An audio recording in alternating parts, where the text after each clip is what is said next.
नमस्कार, SPT news में आपका स्वागत है। पेश है 20 मई सोमवार दोपहर 3:15 बजे राजस्थान की 15 बड़ी खबरें। इस न्यूज बुलेटिन के प्रायोजक है विनी केक एंड मोर। सबसे पहले एक नजर डालते हैं आज की हेडलाइंस पर। राजस्थान बोर्ड ने जारी किया रिजल्ट, बेटियों ने मारी बाजी। यूपी में 5वें चरण के कई दिग्गजों ने किया मतदान। अब गर्मी के मौसम में रात में नहीं कटेगी बिजली। राजस्थान के मुख्य सचिव सुधांशु पंत ने दिए निर्देश। जम्मू से माता वैष्णो देवी मुख्य मंदिर तक हेलीकॉप्टर सेवाएं मिलेंगी। सोने में रिकॉर्ड तेजी के बाद चांदी ने पकड़ी रफ्तार, 1 लाख तक पहुंच सकती है कीमत। और अब खबरें विस्तार से सुनिए। राजस्थान में माध्यमिक शिक्षा बोर्ड ने 12वीं कला, विज्ञान और वाणिज्य के नतीजे सोमवार को दोपहर 12:15 बजे जारी कर दिए हैं। बोर्ड प्रशासक और संभागीय आयुक्त महेश चंद्र शर्मा तीनों परिणाम एक साथ जारी किया। उन्होंने बताया कि विज्ञान विषय का परिणाम 97.73%, कला वर्ग का परिणाम 96.88, तो वहीं कॉमर्स का रिजल्ट 98.95% रहा। बोर्ड प्रशासक और संभागीय आयुक्त महेश चंद्र शर्मा ने रिजल्ट जारी करते हुए बताया कि साइंस, कला और कॉमर्स रिजल्ट में लड़कियों ने बाजी मारी है। बता दें कि पिछले वर्ष कॉमर्स रिजल्ट का 96.6%, साइंस का रिजल्ट 95.65% और आर्ट्स का रिजल्ट 92.32% रहा था। लोकसभा चुनाव के 5वें चरण में उत्तर प्रदेश की 14 सीटों पर मतदान जारी है। इस दौरान बसपा प्रमुख मायावती, केंद्रीय मंत्री और अमेठी से सांसद स्मृति ईरानी, साध्वी निरंजन ज्योति, केसरगंज से सांसद ब्रिजभूषण शरण सिंह, रायबरेली के उम्मीदवार दिनेश सिंह जैसे दिग्गजों ने अपने मताधिकार का प्रयोग किया। अमेठी में अपने मताधिकार का प्रयोग करने के बाद स्मृति ईरानी ने कहा कि आप जल्द से जल्द अपने मतदान केंद्र पर जाकर इस उत्सव में सहभागी बने।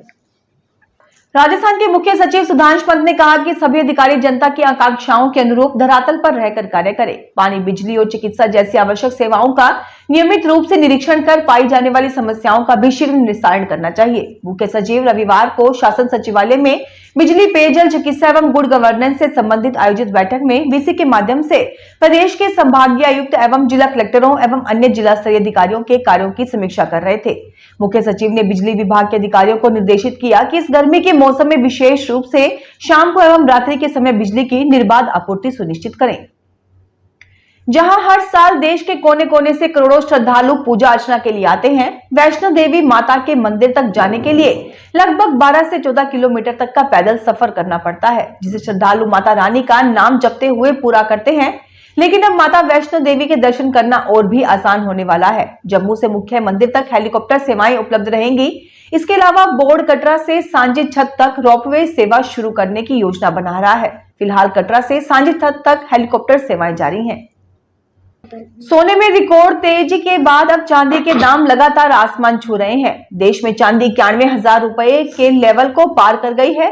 इलेक्ट्रिकल व्हीकल और सोलर पैनल इंडस्ट्रीज के लिए बढ़ती डिमांड से चांदी में तूफानी तेजी है। आने वाले महीनों में चांदी की रफ्तार कुछ इसी तरह से देखने को मिल सकती है, जिसकी वजह से चांदी जैसे इंडस्ट्रियल मेटल्स की कीमत अगले 1 साल में 1 लाख रुपए प्रति किलोग्राम देखने को मिल सकती है। मौजूदा साल में चांदी की घरेलू कीमत में 22% से ज्यादा का इजाफा देखने को मिल चुका है, जो कि गोल्ड के मुकाबले काफी ज्यादा है। बीते एक हफ्ते में चांदी की कीमत में 7% से ज्यादा की तेजी देखने को मिल चुकी है। वहीं मई के महीने में यह आंकड़ा 12% से ऊपर पहुंच चुका है। भोपाल में सीबीआई के एक इंस्पेक्टर को सीबीआई ने ही 10 लाख रुपए की रिश्वत लेते गिरफ्तार किया है। खास बात यह है कि घूस लेते पकड़ाए इंस्पेक्टर राहुल राज पर मध्य प्रदेश के बहुचर्चित नर्सिंग कॉलेज घोटाले की जांच की जिम्मेदारी है। रविवार को सीबीआई की एक टीम ने भोपाल में आरोपी इंस्पेक्टर के प्रोफेसर कॉलोनी स्थित घर पर छापा मारा और उन्हें रिश्वत लेते पकड़ा। राहुल राज के घर से तलाशी में 7,88,000 रुपए नकद और 100 ग्राम के सोने के बिस्किट भी मिले हैं। दौसा के आगरा रोड पर सोमवार सुबह एक भीषण सड़क हादसा हुआ, लेकिन गनीमत रही कि हादसे में कोई जनहानि नहीं हुई। यहां सुंदरदास मार्ग के सामने बाईपास के कट पर एक के बाद एक 5 वाहनों में जोरदार भिड़ंत हो गई। प्रत्यक्षदर्शियों ने बताया कि हाईवे मेंटेनेंस के चलते भरतपुर की ओर जाने वाले वाहन एक लेन में धीमी स्पीड से गुजर रहे थे। इसी दौरान सामने जा रही बस ने अचानक ब्रेक लगा दिए, जिससे उसके पीछे चल रही 3 लग्जरी वाहन भिड़ गए और इसके बाद पीछे से कंटेनर ने भी टक्कर मार दी। एक के बाद एक 5 वाहनों की भिड़ंत से उनमें सवार यात्रियों में चीख पुकार मच गई। सुप्रीम कोर्ट ने भारतीय न्याय संहिता 2023 समेत 3 नए क्रिमिनल कानूनों की जांच और लागू होने के बाद सही ढंग से काम करने की जांच के लिए एक विशेषज्ञ समिति बनाने के निर्देश देने वाली मांग याचिका खारिज कर दी। जस्टिस बेला एम त्रिवेदी एवं जस्टिस पंकज मिथिल की वेकेशन बेंच ने कहा कि ये कानून अब तक लागू नहीं हुए हैं। अपील करने में भी लापरवाही बरती गई है। अगर याचिकाकर्ता ज्यादा बहस करते हैं तो इसे जुर्माने के साथ खारिज किया जाता। राजस्थान रोडवेज की बसों में यात्री सुरक्षा को लेकर अब पैनिक बटन लगाया जा रहा है। किसी भी तरह के खतरे या दिक्कत पर बटन दबाने पर संबंधित को तुरंत मदद मिल पाएगी। खासकर यह बटन महिला यात्रियों की सुरक्षा को ध्यान में रखते हुए लगाए जा रहे हैं। यात्रा के दौरान किसी कारणवश महिला यात्री असुरक्षित महसूस करती है तो वह पैनिक बटन दबाकर मदद मांग सकती है। बसों में व्हीकल ट्रेनिंग सिस्टम VTC और पैनिक बटन लगाने का काम शुरू हो चुका है और अब तक काफी बसों में लगाया जा चुका है। वर्तमान में करीब 3200 बसें अनुबंधित और निगम प्रशासन की ऑन रोड हैं।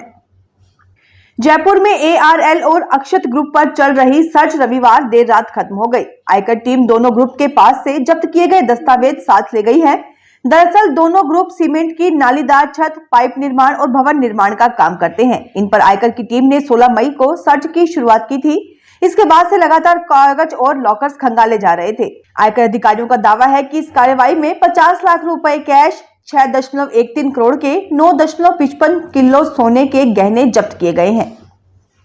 जयपुर में राष्ट्रीय सहकार मसाला मेला का रविवार 19 मई को जवाहर कला केंद्र में उद्घाटन हुआ। शासन सचिव सहकारिता शुचि त्यागी और रजिस्ट्रार अर्चना सिंह की उपस्थिति में सहकारी समितियों की महिला समूहों द्वारा दीप प्रज्वलित कर मसाले मेले का आगाज किया गया। मेले में तमिलनाडु, उत्तराखंड, केरल, पंजाब एवं बिहार की सहकारी संस्थाओं सहित अन्य सहकारी समितियों की 119 स्टॉल्स पर उत्पाद बिक्री हेतु उपलब्ध हैं।